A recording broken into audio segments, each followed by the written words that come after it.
दोस्तों, हमारे नए नए वीडियो गीत देखने के लिए हमारे YouTube चैनल को सब्सक्राइब करें और न्यू अप टू डेट्स जानने के लिए बेल आइकन को क्लिक करें।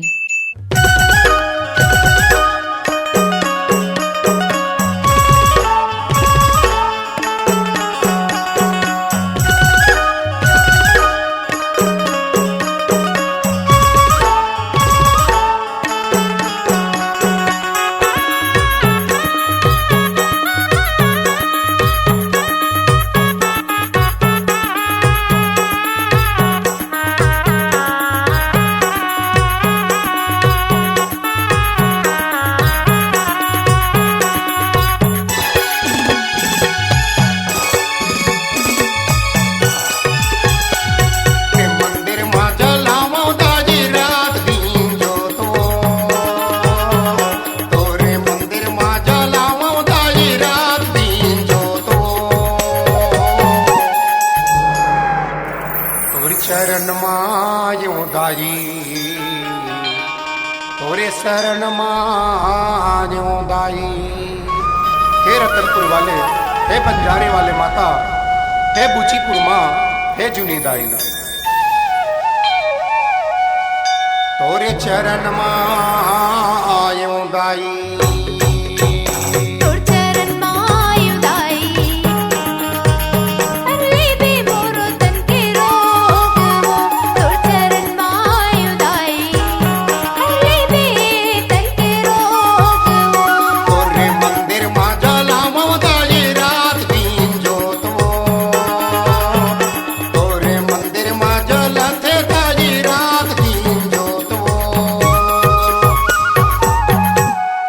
चरण माँ आयो दाई।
हे सिंगारपुर मौली, हे जुनी माता, हे बंजारी वाले दाई, हे दुग्धाधारी माँ, तोरे चरण माँ आयो दाई।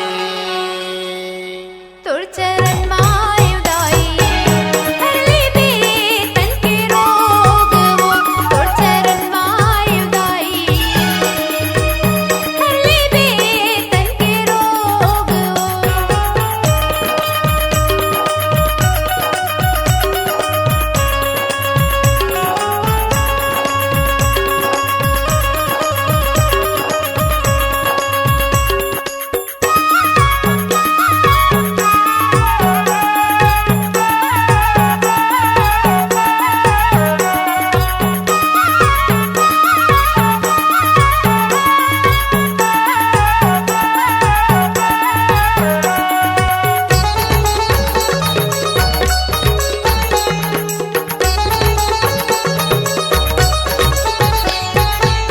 संगी जहुरिया मनी मारे मोला काना वो। पानी के देवैया नहीं खाना के ठिकाना वो। पानी के देवैया नहीं खाना के ठिकाना वो। तन बदन में रोग दाई चढ़े मोल बुखार वो। आशा लेके आए दाई दुखड़ा उबार वो। आशा लेके आए दाई दुखड़ा उबार वो। जोगीराज, हे दुर्गादाई, हे भद्रकाली, हे मेडिकी की महामाया, तोरे चरण मायो दाई, तुर चरण मायो दाई, हर ले बे तन के रोग वो, तुर चरण मायो दाई, हर ले बे तन के रोग वो।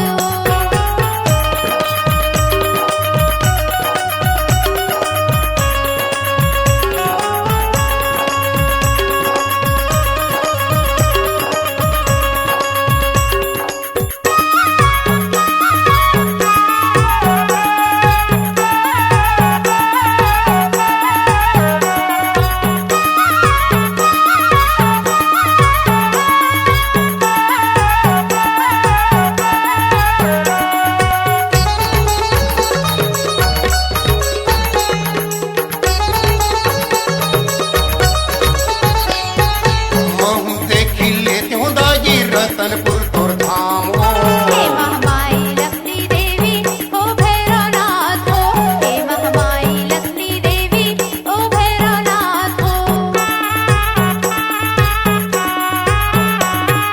रिग दिग रिग दिग ज्योतियो जवारा, दुखिया के दुख हर ले ताही सहारा वो, दुखिया के दुख हर ले ताही सहारा वो।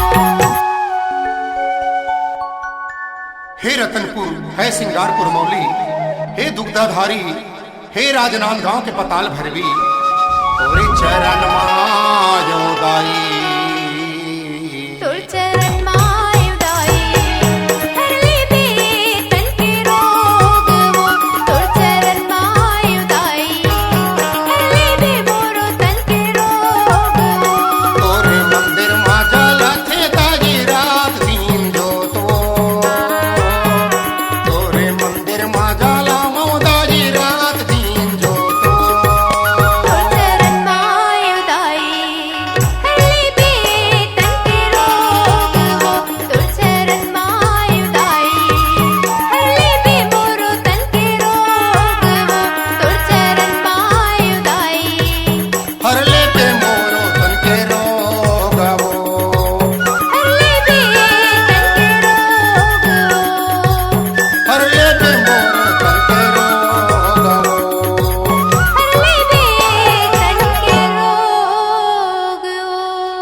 बोल सिंगारपुर मौली माता की जय। C-Log Digital Recording Studio, Cordoba.